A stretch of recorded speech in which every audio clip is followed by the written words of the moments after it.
You know what I could really go for right now? Literally anything that comes in a McDonald's carton, wrapper, or bag. Or a McDonald's cup. Yes, any of those items should do it. We've got your cravings covered. Now stop in for the flaky Filet-O-Fish, the crispy snack wrap, or large fries for just $2.99. Limited time only. Price and participation may vary. Cannot be combined with any other offer. Ba-da-ba-ba-ba.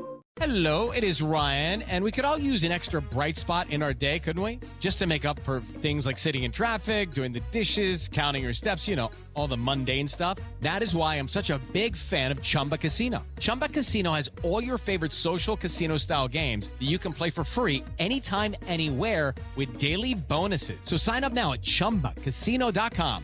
That's ChumbaCasino.com. No purchase necessary. VGW Group. Void where prohibited by law. 21 plus. Terms and conditions apply. Season 7 of Sun Coaches Podcast is proudly brought to you by Titan Sensor. Season 7. That was my number in high school, so maybe this will be lucky for us. We'll see. You know, I've learned over time that when somebody's talking about something you really don't want to talk about, you just can always throw in there, hey, I knew this guy once, and then just pretty much make up whatever you want to, and they won't listen to it. They'll get off track. And you don't have to talk about the uncomfortable thing anymore. Coach, like we do every week, tell everybody where you grew up and where you're from. Sun Coaches Podcast, where not everybody has a funny story, but everybody has a story. Hope you enjoy Season 7 of Sun Coaches Podcast. Sun Coaches is proud to partner with Titan Sensor for Season 6 and 7. Titan is made in the USA. Proudly founded and based in Texas. When you connect with Titan, you are not alone. You can collaborate and share templates with other coaches across the country to build reports and foster competition. Used by programs such as State 6A, Georgia State Champion, Grayson High School, Titan can tailor a package to fit your needs. The eye in the sky never lies. Improve your team's performance with Titan. Welcome to Sun Coaches Podcast, Season 7. I'm super excited today to be joined by one of the true legends of the game, one of the best guys to lead young men in our profession, the head coach at McIntosh County Academy, MCA, Coach Bradley Warren. Thanks for being on with me.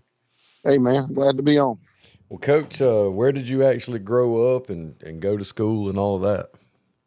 I grew up in the independent state of Dade in Trenton, Georgia, and played at Northwest Georgia High School, which is now a middle school, and was on an undefeated team there under John McIntosh, who was out of the Darlington program. And then I went and played college ball out of high school at UT Chattanooga under Buddy Nix. Well, what all did you play in high school? Did you just play football, or did you play a little bit of everything? Well, I grew up playing baseball and football.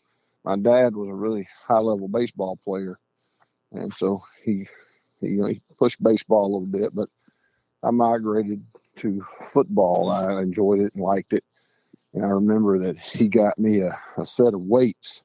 It was the little thin bar with the plastic cement weights. It had 110 pounds when I was in sixth grade going into seventh that summer, and I started lifting and been doing it ever since, man. Just fell in love with it doing that. Yeah. I remember those cement weights. Those plastic cement weights. We thought we had some. You had a set of those, you were fixing to get ripped. I remember that I did 100 pounds one time in June. And by September, or August, whenever it was, when school started, I could do the 110 pounds 6 times. I thought I was a beast. You probably were back then. Freaking beast. Went and played UT Chatt, so you had to be pretty good. How was that?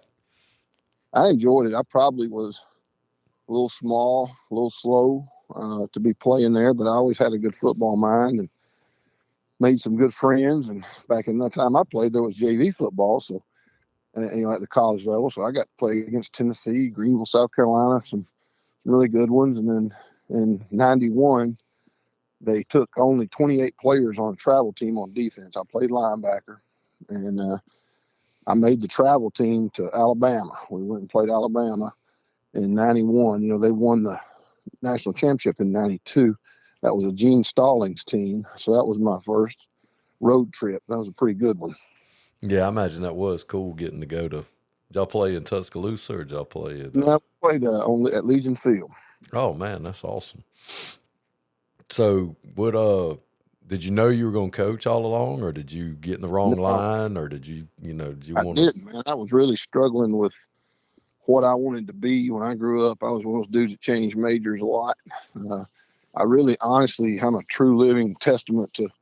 I went to college to play football, and I called in the counselor's office at UT Chattanooga by Miss Mary Tinkler, and she said, "Bradley, you've got to declare a major." And I really didn't know what that was, and I was like, "This year, play football." But I was making good grades, so she helped me along, and I ended up coming out of Chattanooga with 2 bachelor's degrees. I had a degree in psychology, adolescent child behavior, and a degree in early American history. So I ended up getting 2. I call those my football degrees. Well, you got 2 more than a lot of people are able to scrounge up when they're off doing whatever they're doing until they grow up. So did you have any aspirations to coach at that level or GA, or did you just go straight into? I got hurt in '92, about halfway through the season. I hurt some ribs, and they never really healed right. And back in those days, people didn't tell us so much about concussions.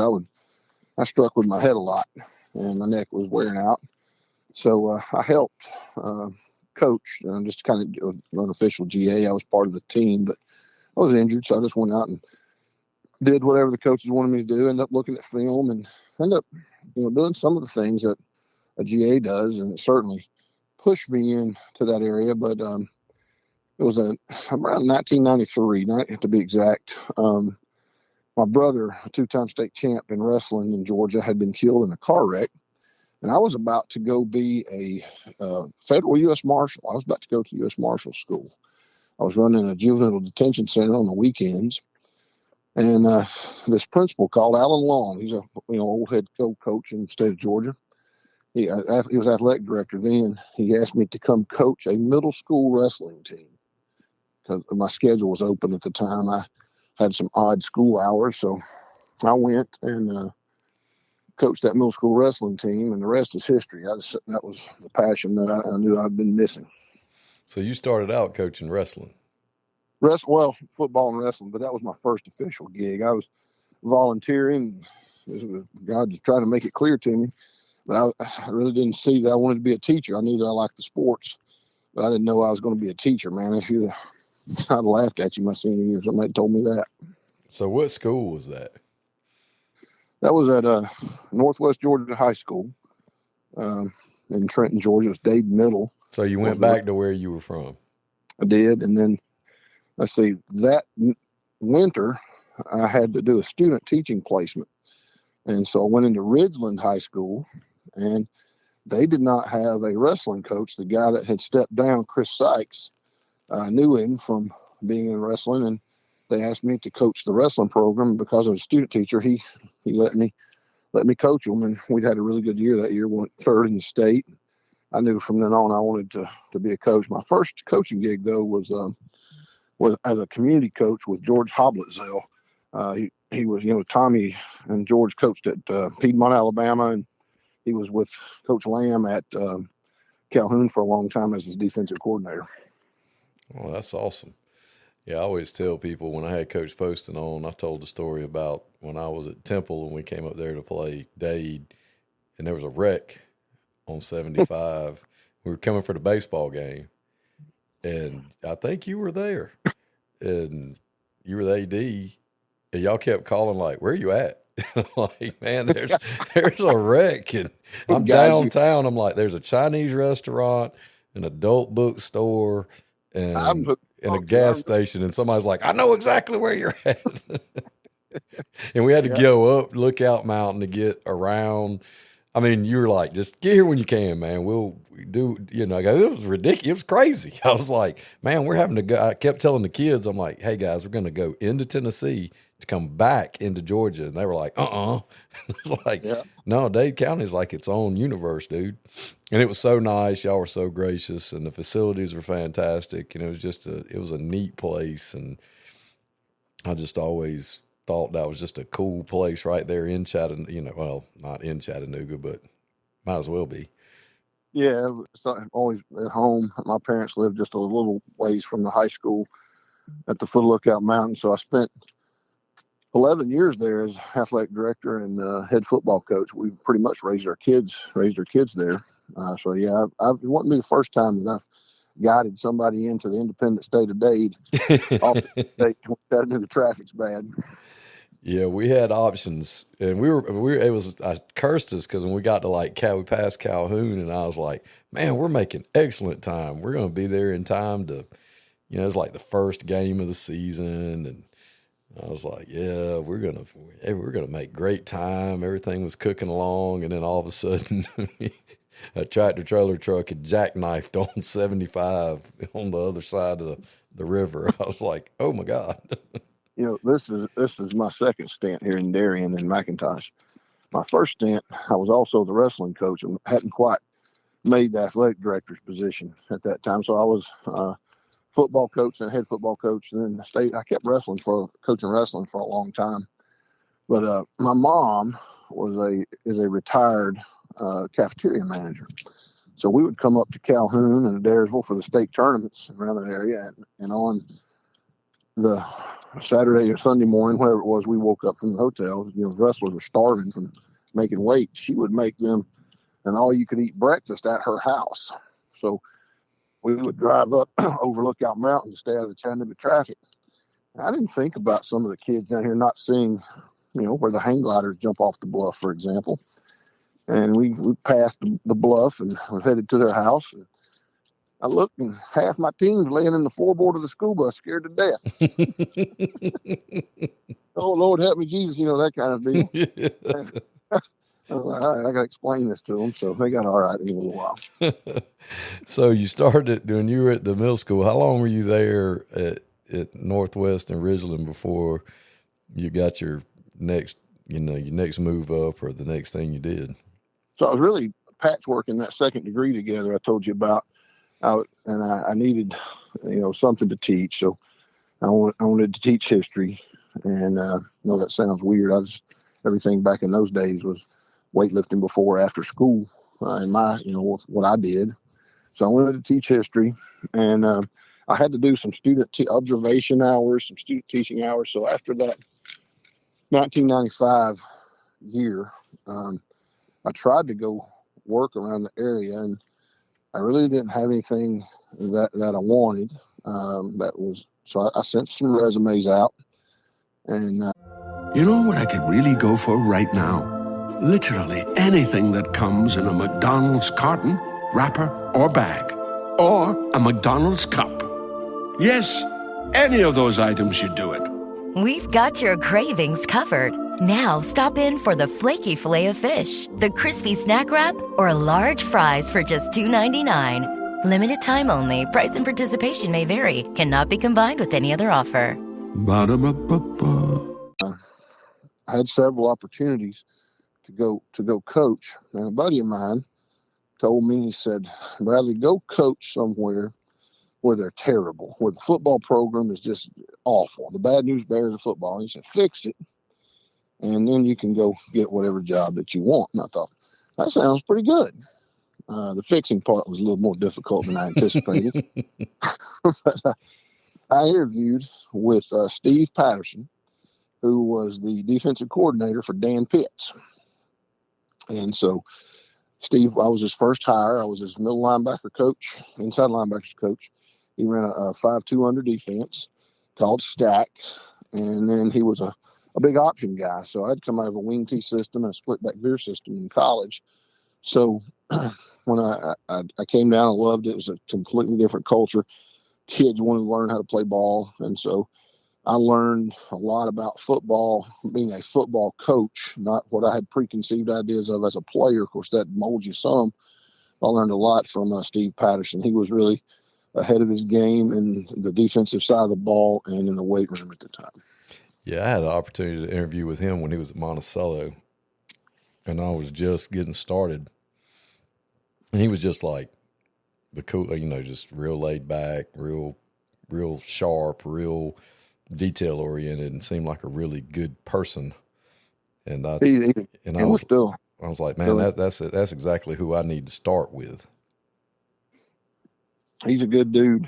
We still talk every now and then. I'm a big front guy, stop the run, pressure the passer. That's kind of my strength on defense. And I've always hired a secondary coach, and he was sitting there, so I bounce ideas off him occasionally. I had something the other day I was struggling with a little bit, and got his 2 cents worth. So how long were you with him? I was with Steve 96, 97, and 98. And I was going with him to Monticello was my plan. And I think that he was going to give me the defensive side of the ball. I was going to coordinate for him. And Dub Huff, the quarterback at Georgia, was going to be his offensive coordinator. He was down here. He and I were roommates till he found a place.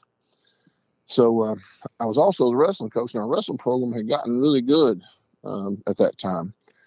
And I went to the principal's office, Dr. David Franks, and I'll give you the short. I was going with Steve, and he said, well, we don't want you to go. You're doing really good with wrestling.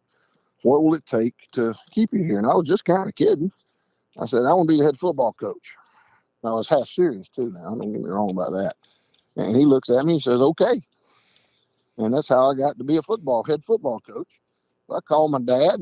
My dad's pretty sports-minded. And I said, Dad, I'm going to be a head football coach. He said, well, that's good, son. What are you going to run? I thought, well, I know how to run cover 3, and that's the only coverage I knew. I knew how to run the 5-2 under from Steve. And I knew about 4 plays out of the wing tee and 1 pass. So that's what we started with. Hey, simplicity. It was so simple. It was crazy. We went that first year that I was head coach in 99. We went to playoffs, and the place went crazy. I had about everybody back except for a couple of really good players. We went to the Dome that next year and got beat by Buford in the semifinals. Had beaten a really good Athens Academy team in the quarters. And I was telling some of my younger coaches this not that long ago. I said, guys, you're not going to believe this, but we ran isolation, counter isolation, sweep, and waggle. That was the whole season. That was the plays we ran. We didn't run anything. That was it. And mixed a little jet sweep in with it. And got really good at it. I remember y'all's runs y'all had back then because I first got started. And tell some of these young coaches now, like, yeah, he was like the first guy to ever win at MCA, and then went back home, and then now he's back down there. Like he's one of the only people ever to win down there because it's such a unique situation down there. It is. It's a unique situation. Every place you go, you're going to like the kids. Kids are kids. So some advice I tell some of those guys, don't be afraid to move if you're trying to build your career. Kids are going to be kids. You're going to like them. But I think the thing that separates this position down here from a lot of others, the kids here value your time and like your time that you spend with them. And as a coach, man, that's all you got to give, so it's been a good fit for me in that regard. I've had, building. I'm a builder. I've not ever inherited one of the Silver Spoon programs that are always winning. I've always tried to build my race car, so to speak, and go challenge those guys. And McIntosh was a challenge, and in some ways, we're still building. It's easier to build a team, Chris, than it is to build a culture, if that makes any sense. Yeah, I agree with that 1,000%. So you were down there, and y'all made the playoffs first year. You go to the Dome second year. You're probably like, man, ain't no to this. Yeah, we only ran 4 plays. I mean, crap. Why are y'all making it so hard? Yeah, we were. I remember Mike Muschamp at Savannah Country Day before he went to Lovett. He told me we'd just beaten them, and they were really good. And he said, man, that's the simplest offense I've ever seen, but your kids are good at it. I was like, I don't know if I should take that as a compliment or an insult. Well, winning cures all. And you're down there from the mountains. I mean, really, it's got to be as huge. I mean, it's just a completely different culture than what you're used to. Yeah, it's a different culture. The culture here is, it's a fishing community. It's a poor community in a lot of ways, but rich in time and effort. It was a completely different culture. And I found out early in my career that the kids liked the time, liked me being in the community. So as I, kind of meandered around the state from McIntosh to Central Gwinnett to Gilmer to Dade, you kind of reflect on where you want to spend your latter time. And I enjoy the little town where I can go fish and not have a red light and go to B&J's restaurant and eat fresh shrimp. I kind of enjoy that these days. So down on the coast, is it true, because it's always been the rumor, that you have a group of kids that have to catch a ferry to get to where they live? That is true. Sapelo Island is there's no automobile access. It has a ferry that runs, and occasionally, it's not all the time, but occasionally you will have a kid play football for you that lives there, and you've got to make some special arrangements from time to time for that kid to get to practice, get to a game, to get on the ferry home.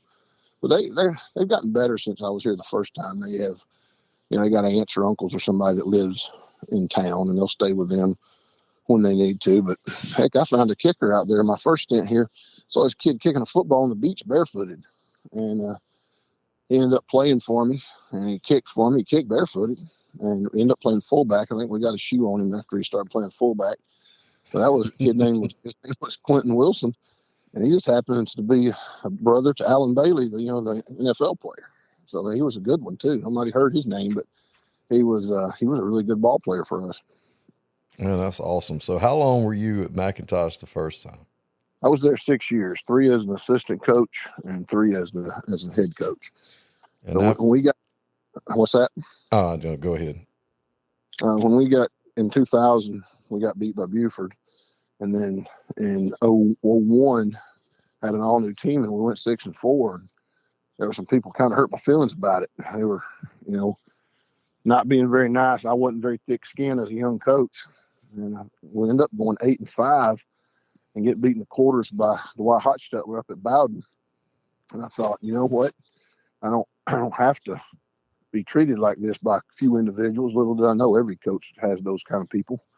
And I went to Central Gwinnett to just see what big football was like around Buford, and Cecil Flo and Dave Hunter and T. McFerrin at South. I just wanted to, Dexter Wood at Buford. I just wanted to coach in the area with those guys. And man, those first 2 years, Chris, it was a learning curve. Yeah, I would imagine going from the island or down by the island on the coast and going to Metro and not being at a perennial power was probably eye-opening, to say the least. Yeah, it was pretty brutal. I came in, we were rolling off a 27-11 record in 3 years, and had a Final Four and a Elite Eight trip. And I went into Gwinnett, and my first year, lo and behold, we were 2-8, and that'll humble you really quick. And the second year, I was able to get some coaches in and start headed in the right direction. That was 03. We went 4-6, and I got together with the main members of the staff, and I said, guys, we've got to do something different than Gwinnett's ever seen. We just don't have the big lineman, Brandon Pilgrim, and I forget the guys. They had 2 linemen at Parkview one year that both went D1. One went to Georgia. Ed McKenzie was other kids' names, and Jeff Francoeur. There were just people. Rennie Curran at Brookwood. We've got to do something to compete with them. So I had seen Jeff Herron run the 3-5 defense in the dome against Brookwood. And I thought, man, that is built around speed. That's something I can relate to. I played linebacker. There's 5 of those jokers on the field. So I made it a mission to learn the 3-5 defense. I went to Jeff Herron. I went to Rich Rodriguez. I went to Fisher DeBerry out at the Air Force. And I went to GMC. Coach GMC may be one of the longest tenured coaches in America, and he runs the 3-5 defense. So at the time, we broke it out in 04. We hadn't shown it, and Buford rolled into our place at 47 straight wins, 3 straight championships. And we ran the 3-5 against them and beat a good football team that was coached by Dexter Wood and Jess Simpson and some others. They had Justin Roper at quarterback, Jan Benag at tailback. They were really good, and we upset them that night. I'd like to think it was from the work and prep we did with that 3-5 defense. Yeah, that's awesome. I remember when you left MCA and went up there, and all the coaches like, what is he doing? He can stay down there and win forever. What's he going to Central Gwinnett for? And then y'all pulled that upset, and everybody's like, never mind. he must know something that we don't know, and apparently it was the 3-5 defense. Well, and Central was the oldest school in the county, so it had the potential to be built. I'll tell you something that was funny though. The first 2 years, everybody in Gwinnett has to have a coaches clinic, right, for your youth coaches. At least they did when I was there. My first 2 years there, we could do our coaches. You know what I could really go for right now? Literally anything that comes in a McDonald's carton, wrapper, or bag. Or a McDonald's cup. Yes, any of those items should do it. We've got your cravings covered. Now stop in for the flaky filet of fish, the crispy snack wrap, or large fries for just $2.99. Limited time only. Price and participation may vary. Cannot be combined with any other offer. Ba-da-ba-ba-ba. Clinic in my coach's office. There were less than 10 coaches there wanting to hear what we had to say. When we beat Buford, they had to move it to the gym. I was like, I'm the same dude, man. Yeah, you became a genius overnight. I was a genius overnight. That's true. Still running about 5 plays, though. So after Central Gwinnett, where did you roll to? So Central had started changing a little bit. Central at that time, and may still be, was the only, this is not fair, I still don't like this, was the only school district in Gwinnett County who did not have a board member representing them. So whether it was on purpose, perception, or truth, the perception was we got neglected a lot of times. And I got tired of it. There was one year that I had built that little program up pretty good. My 9th grade played in the championship. My 10th grade played in the championship. And they rezoned us and had a 50 freshmen. I had 17 report for camp. And I got really frustrated. And a friend of mine, Wesley Tankersley, was my secondary coach at the time. And he said, hey, my hometown job is opened up at Gilmer County. And he said, what do you think about that? And my wife and I had started having kids. And I thought, man, it'd be good to slow down a little bit to go into the mountains, get closer to my family. So we moved to LJ, and I was supposed to stay there 3 years, and I really wanted to. But the day job opened up, and I had told them that if it opened up, I was going to apply for it. Other than that, I would be a Bobcat. And it opened up, and I went there for 11 years. I think, Chris, I was there 08 through 2018. Yeah, Wesley's down here, neighbor of mine now at Fitzgerald. He's 45 minutes away from us over here. Yeah, he made the move down south. He gave me he came up and introduced himself to me in Atlanta. I don't know if we were watching ball games or coach's clinic, but he came up and said, my name is Wesley Tankers. I played DB at Chattanooga. I'd like to coach for you. So I was like, I kind of like that. And that spring I called him, and heck, we've been friends ever since. Yeah, hired. Hired. Yeah. Back in the old days when you just go sit down and talk to somebody and you knew from the rip whether y'all were going to be able to coexist or not. And that's one thing that I miss about, the way we were raised and we came up was, you spent more time with each other. I don't know if it was because we had to trade film at a McDonald's or, our old heads like Coach Patterson and some of the other guys and Milton and them made us go to clinics and hang out and, forced you into getting to know one another. And that just seems like it's a little bit different these days. Well, it is. And I think you touched on something that I've looked at quite immensely. You think about, like, last night, I was looking at our trips coverages. We struggled the other night against Charlton County in the pass coverages. Played really well other than that. And I just thought, you know what? I'm going to look at some other trips coverages. And I was bored. I looked at them for about an hour online. When you and I were coming up, we had to call somebody or go sit in a clinic in Atlanta or Macon or Jacksonville, Florida, or Savannah or somewhere and find somebody that was speaking about the coverages. So the information at the tip of our fingers on the internet was not prevalent, but we didn't have it back then. So things were slower. We had to go build relationships with people and learn those systems. Yeah, I remember when I was with Coach McAllister at Worth County and he wanted to put the split back veer in, and we went to Bacon County to sit down with Coach John Stevens, and he took the whole offensive staff, and I was little poot head, young, first year, whatever. So I was just going to learn. And like he spent the whole day with us teaching us, how he ran that offense. And that was just something that, like you said, you couldn't Zoom call somebody, or you couldn't look on YouTube. You had to actually go sit down and take notes and watch them draw it up on the overhead projector. Steve Patterson informed me that I didn't have I got a week off of work. So I thought, he said, you're going to go learn how to coach offensive line in the option system. So I met with Steve Chafin, Steve Savage, and my last stop was with Coach Monken, who's the head coach at Army when he was at Georgia Southern. And I didn't think I realized meeting with Coach Monken, especially, how little about option football I knew. That man was a genius with option football. That's just awesome that we were exposed to things like that and got to be around a lot of the legends of the game, and you've carved out your niche, in the game especially. And I mean, it's borderline legend to me anyway. I don't really base legendary status on state championships, but man, you've won in places that they said they couldn't do it at McIntosh. And then you headed back to Dade after it came open at Gilmer and spent 11 years there. How was that? Well, I thoroughly enjoyed being at Dade County. And I helped Coach Poston, for example. He was a tile man, and I knew he wanted to be around ball. I helped him, guided him through his educational process, and he was on the staff. I knew one day he was going to be a head ball coach. The ceiling culturally at Dade in football is not very high. And I made a comment earlier about when you can build a team faster than you can build a culture. And sometimes at Dade, you would think that you got the culture flipped, and you wouldn't.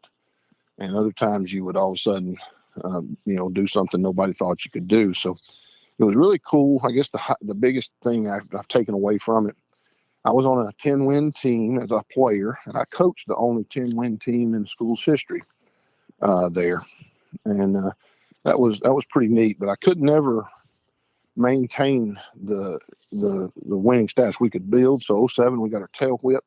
No, in 07, 08, we got our tail whipped. 09, we were an offsides illegal procedure away from beating Sonoris Perry at Chattooga and going to the playoffs. And then 2010, little Dade, we went to we upset Heard County, and then got beat by Lovett at home. We got to host a playoff game, the first time in school's history.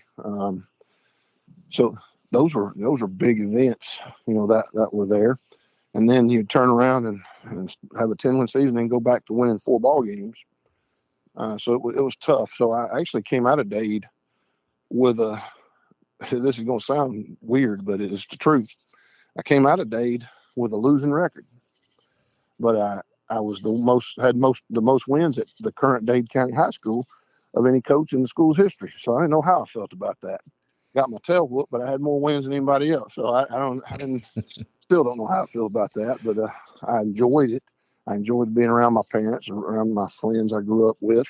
I enjoyed giving back to a community that I had grown up in. So it was a good thing.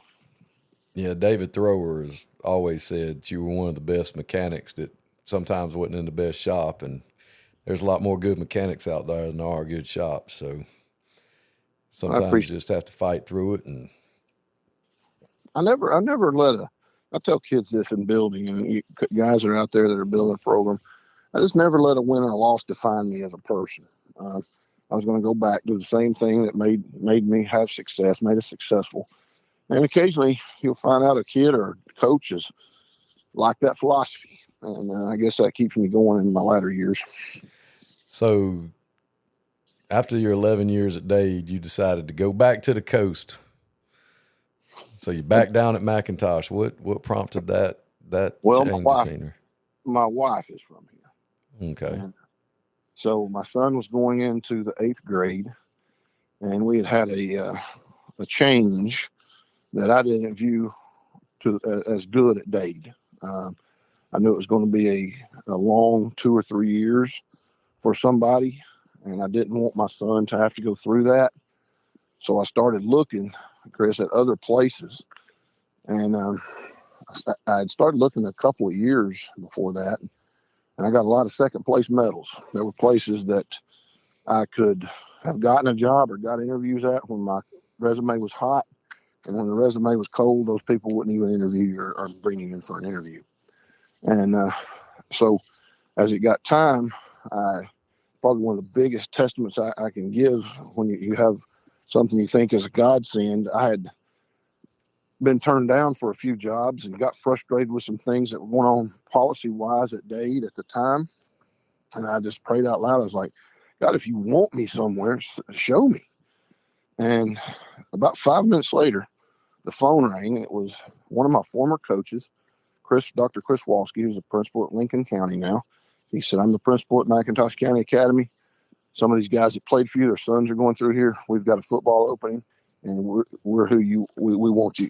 And so that was a really great feeling. And I felt like that was an answered prayer. So I haven't questioned it and been coaching my tail off and having fun, man.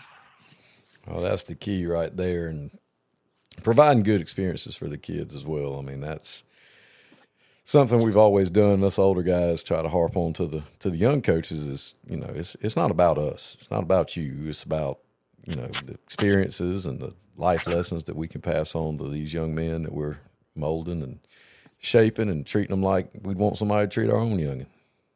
That is exactly right. And I've found that if that's how you coach and that's what you do, if you're making decisions based on if that was your kid, most of the time you're going to be okay.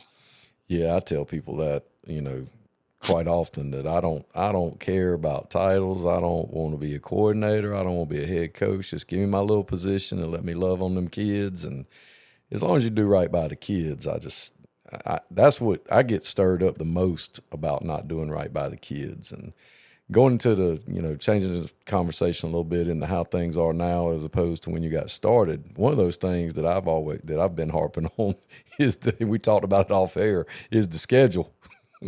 You know, I don't think we're doing right by the kids playing those first and 2 scrimmage games and at least the first game of the season when it's wet bulb says you ain't supposed to be out there. No, we're not. You know, I've spent 8 years with the Georgia High School Association on the executive committee. And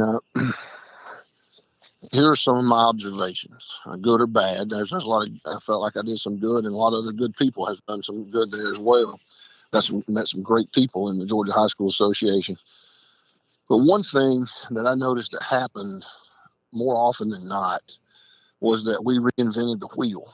We didn't study our past mistakes sometimes, and we would vote policies in that didn't work. And you'd be sitting there as a veteran coach, especially I saw Dave Hunter and Dexter Wood and some of those guys just kind of smile and be like, this doesn't work. We've tried this before. You guys haven't studied what is going on in the state of Georgia. It might be 5, 8, 10, 12 years old, but it hasn't worked. We've got to go, in a different route. And that is a little frustrating to see us make the same mistakes that we made, a decade ago. I wish that we would study the history just a little bit and to back that rabbit hole. But this rabbit hole, the point is that we haven't looked to see why we left starting in September like college does. We haven't looked at necessarily how hot it is at the time. We just said, okay, well, we're pushing a season 2 weeks one way or a season 2 weeks the other way. Well, man, we made it work when we were playing. So what if you played a little longer? If it was basketball, for example, is in the gym and the air conditioning. Football is brutal in August. So right now, this break in the weather that you and I were talking about before we got on air, this is football season now. That's what we were used to growing up. And I think at some point in time, we probably need to go back and revisit that and our starting times. Well, what do you think about the push toward everybody going to the power ranking as the way we pick our playoff teams? I used to be adamant 1 to 4 in the region, those 4 go. And I still believe that 1 to 3, 2s and 3s matched up are pretty good first round ball games. The odds on a 4 beating a 1 are not in your favor. Most of the time, those are slaughters. So I like the power ranking in a lot of ways. I don't think it's a perfect system, but I do think the matchups become a lot better. And I think if we paid attention to the process of the power rankings from several years ago, if we matched them up kind of geographically at first, where you didn't have, say, a Camden County traveling to Rome or something. Yeah, Long County going to where did they go last year? They went up to somewhere in northwest Georgia. Yeah, it was something crazy. If we paid a little more attention to the geographical locations in those rankings, I think it could be something that's pretty good. And, you look at college football, not necessarily the Power Five, but your FCSs, your D2s, your NAIAs, they've been playing off rankings for years, putting people in brackets and putting better matchups on the field. So I am for it right now. I'm not going to tell you I don't see some pros and cons with it, but I'm definitely for it right now. Well, what are some things about how you've approached, building different programs? You've been successful everywhere you've been. What are some things that have you changed over the years, or do you just stick with your system that works? I mean, what is your, like, if you're giving advice to a young guy taking over a place, what's, your top three things that you go in and try to establish immediately? I think the first thing you've got to establish, especially earlier in my career and midpoint in my career, was the weight program. The weight program there's no compromise with that. You've got to lift. You've got to put the time in to the weight program to give yourself a chance to compete with the upper echelon. If you're not doing that, you're just not going to be able to do it. So the commitment in the weight room, teaching them why it's important is a big deal. And I guess the only change I've made in that area is I used to just be, this is for football, this is for football. You guys wouldn't understand it, but as I went along, I had wrestlers wanting to be I want to be in the football period that lifts, because y'all get after it. Then all of a sudden I had a few girls, my daughter, for example, they wanted to be in the weight program. So our weight program is nicknamed Swole Time. And in the spring, winter months, January through May, we call that Swole Time. And if you get X amount of workouts, this year it was 40 workouts, you got the legendary Swole Time t-shirt. And this particular one says, "It's a buck thing." That's awesome. That's the number one thing. And I didn't know this early in my career. I do now. So this would be a huge piece of advice as well, is to surround yourself with good people. If you can surround yourself with good people, you can eliminate a lot of problems, man, a whole lot of problems. I haven't been perfect at it. I've hired some bad apples, but I've also hired some lifelong friends, like I mentioned earlier, like Wesley Tankers. I can go down a list of those guys that are on a prayer group when we need something. You know what I mean? So what are some things about the game? I mean, you've been in it so long that's changed high school football in the state of Georgia specifically, that good, bad, or indifferent, that you've just noticed that you're like, man, this is a whole lot different than when I first got started? I'll give you a couple that really stand out to me. We have time now. There's only certain amount of time that you can hit during the week. So that 45 minutes, 135 minutes, whichever cycle you're on in the summer or actually in season in the fall, and you can't hit more than 2 days in a row. You got a thud tempo and a full speed tempo, and can't wear knee pads. All that kind of stuff has regulated and toned the game down so the kids you can still play impact football, but you're not beating each other up so much through the week. Coach, I had to teach mine how to cut block today. Like the old hold the dummy up and throw that opposite arm, that shoulder up, and get in that hip, opposite hip. And they looked at me like I was speaking Chinese. Yeah, I promise you, mine. I got probably one or two that might know it right now, but there's some other ones that absolutely do not. And there's some things like that, a 4-point stance. Some of those are dying art. Yeah, mine were like, we can do that. I said, as long as he's not engaged, baby, you go ahead, and if you're getting beat across your face, I would strongly encourage it. Buddy. Yeah, I'll tell you one that's really fascinated me recently. I had this phone call this year. Coach, would you mind talking us through how you teach quarterbacks take snap under center? And I thought, are you kidding me? So it was one of my former coaches, and I said, man, what's going on? I said, how you not know? He said, Brad, I've never had to coach anything but shotgun. And I was like, oh my gosh. So I just went through what I thought I take for granted. I had to go through the basics of it, like I was teaching a new center and a new quarterback. Like, had to think about it. Like, all right, wait a minute. How would you teach this? And I noticed one of my younger quarterbacks the other day, we fumbled in a ball game. And I just so happened I had videoed that play. Not for that reason, but I had videoed that play to watch a kid run. We had a really talented freshman in the ball game.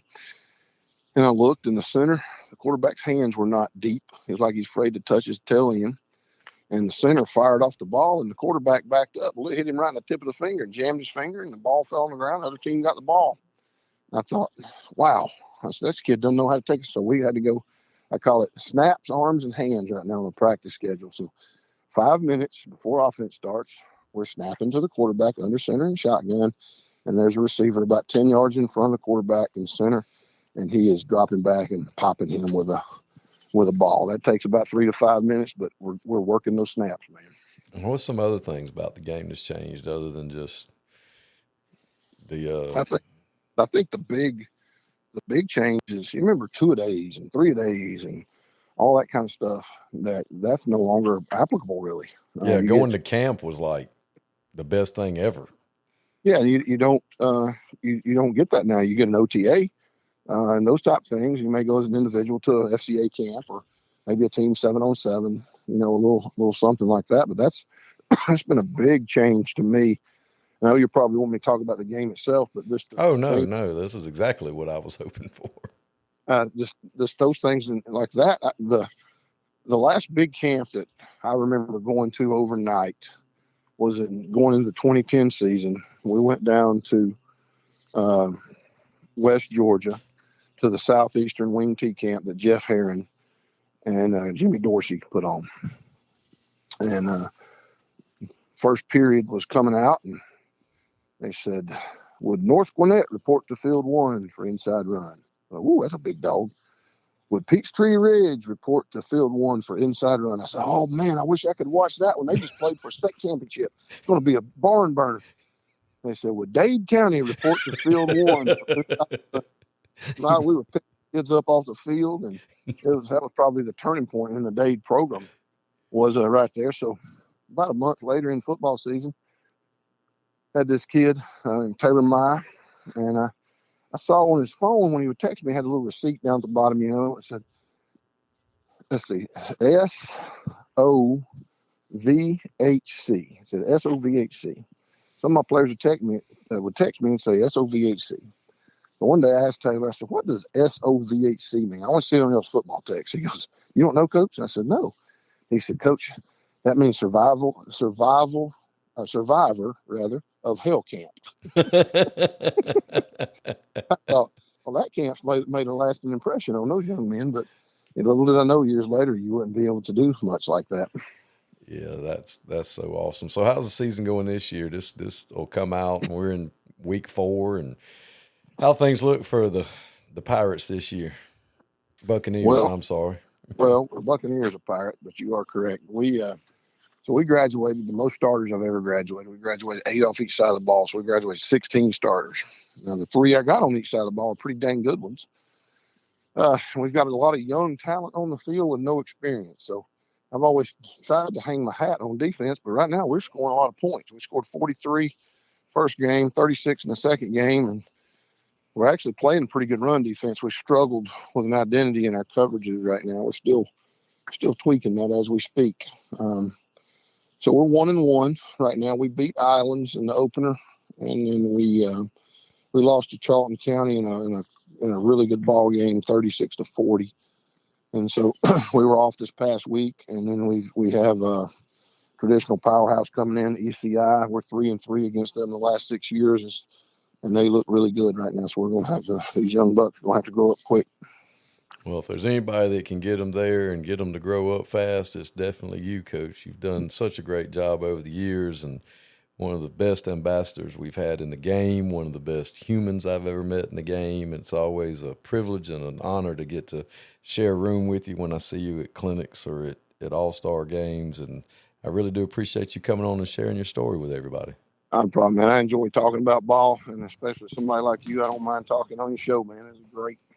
Well, thanks, Coach. I sure do appreciate it. All right, man.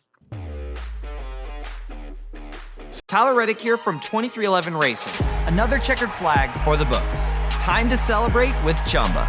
Jump in at ChumbaCasino.com. Let's Chumba. No purchase necessary. VGW Group. Void where prohibited by law. See T&Cs. 21 plus. Sponsored by Chumba Casino. When you manage procurement for multiple facilities, every order matters. But when it's for a hospital system, they matter even more. Grainger gets it and knows there's no time for managing multiple suppliers and no room for shipping delays. That's why Grainger offers millions of products in fast, dependable delivery, so you can keep your facility stocked, safe, and running smoothly. Call 1-800-GRAINGER, click Grainger.com, or just stop by. Grainger, for the ones who get it done.